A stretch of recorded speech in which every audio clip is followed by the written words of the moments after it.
केंद्रीय गृह मंत्री अमित शाह आज बिहार के सीमांचल के 2 दिवसीय दौरे पर हैं।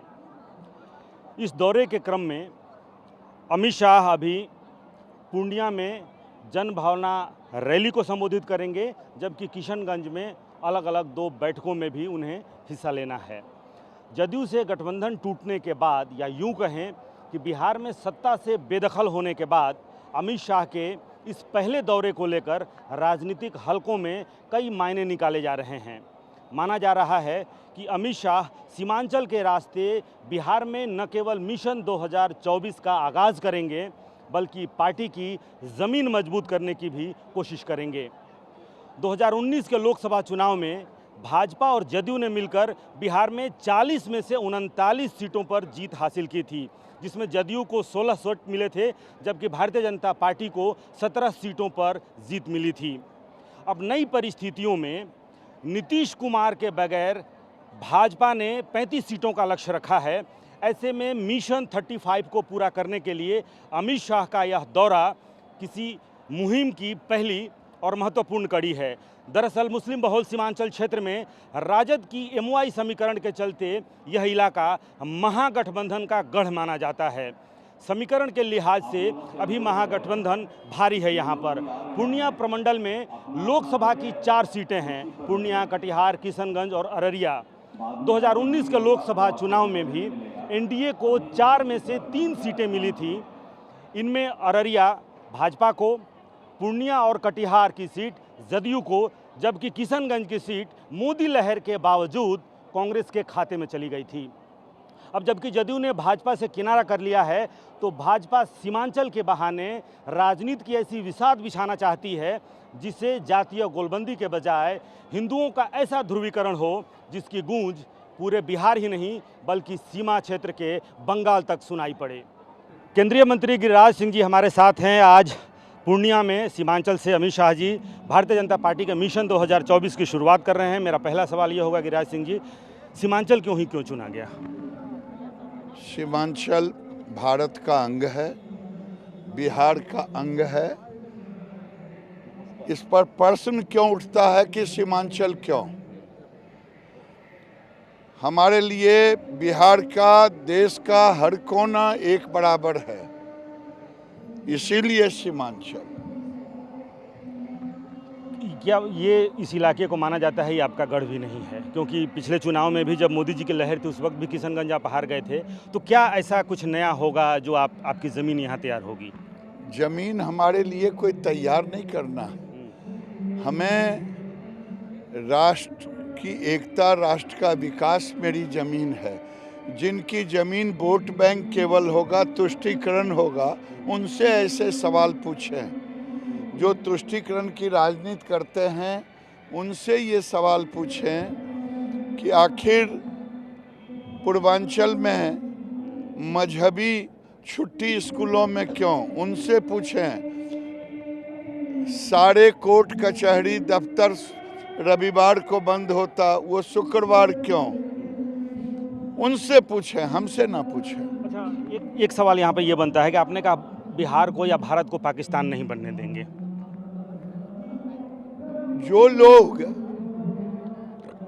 अगर यहाँ कोई पाकिस्तान का झंडा फहराए,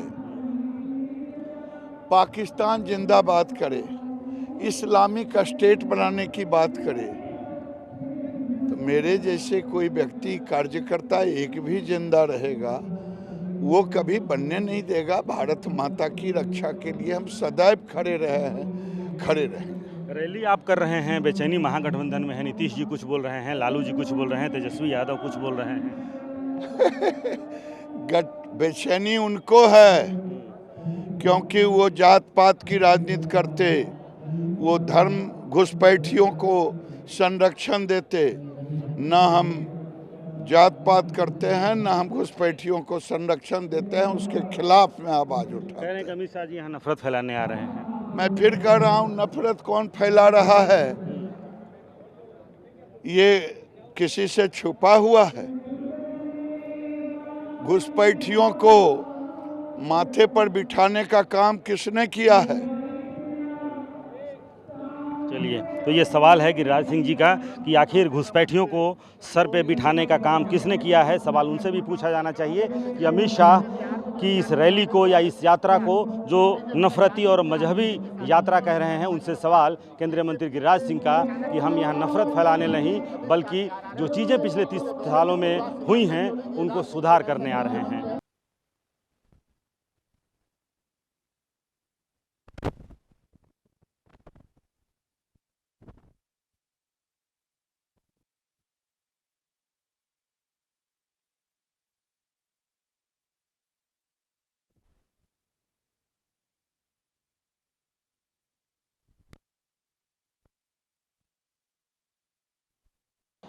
केंद्रीय गृह मंत्री अमित शाह आज बिहार के सीमांचल में 2 दिवसीय दौरे पर हैं।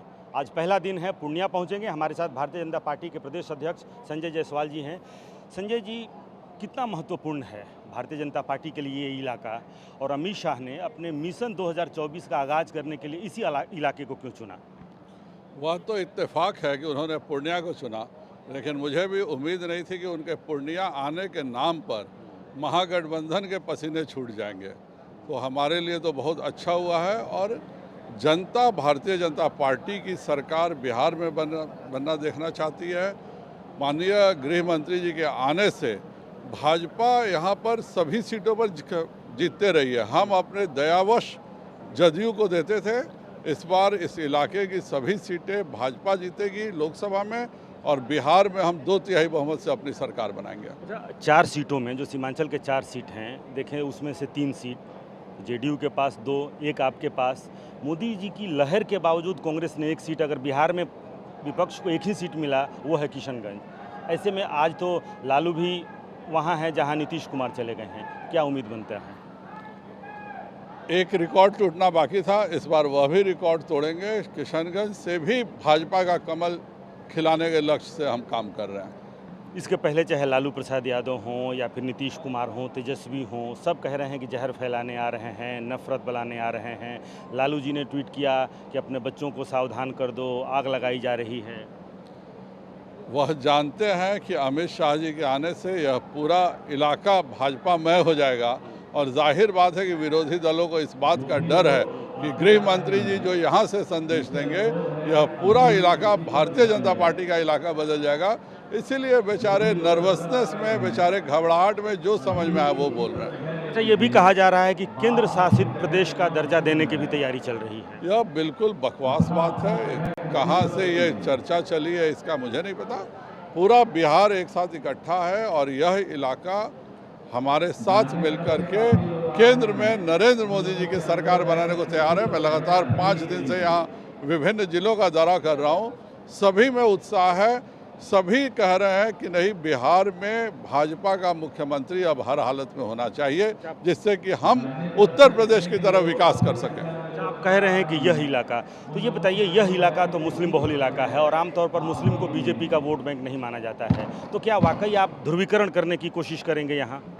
हम हर उस हिंदू और हर उस मुसलमान के साथ हैं जो 1947 में यहाँ रह गया था, लेकिन हम बांग्लादेशी और रोहिंग्याओं का हर हालत में विरोध करेंगे, क्योंकि वह हमारे हिस्से की ज़मीन ले रहे हैं, हमारे हिस्से का रोजगार ले रहे हैं। इसलिए हम जो 1947 में अलग चले गए, और खास करके जो बर्मा से रोहिंग्या जो कि एक साजिश के तहत इस इलाके में बसना चाहते हैं, उनको रोकने के लिए केंद्र सरकार निश्चित तौर पे लगातार कदम उठा रही है। तो ये घुसपैठ भी एक बड़ी समस्या है, तो आपकी बातों से भी स्पष्ट है क्या जो सवाल उठते रहे हैं कि बांग्लादेशी घुसपैठिए, रोहिंग्या, उनकी मौजूदगी है यहाँ बड़ी संख्या में? बिल्कुल है। जो पहली बार मेरा नीतीश कुमार जी से एक तरह से बहस कर सकते हुआ, किशनगंज थाना प्रभारी की हत्या बांग्लादेशी मुसलमानों के द्वारा कर दी जाती है, और नीतीश जी सीधे हाथ उठा देते हैं कि वह बंगाल के बॉर्डर पर घटना घटी है, इसलिए मेरा कोई नहीं है। आपका एक पुलिस वाला मारा जाता है, आप इस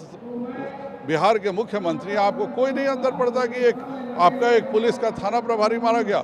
आपको इससे कोई नहीं अंदर पड़ता कि 138 लड़कियां इस 4 जिले से गायब हो गई।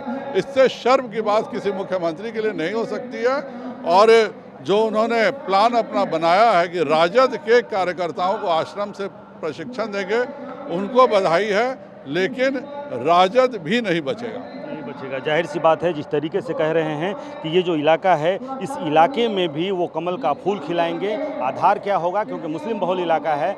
जिस तरीके से प्रदेश अध्यक्ष कह रहे हैं कि बांग्लादेशी घुसपैठी है, रोहिंग्या घुसपैठी है, उससे स्पष्ट है कि भारतीय जनता पार्टी इस इलाके में किन मुद्दों को लेकर के और यहाँ पर अपनी ज़मीन तलाश रही है। कैमरामैन कुणाल के साथ रूपेश कुमार, TV9।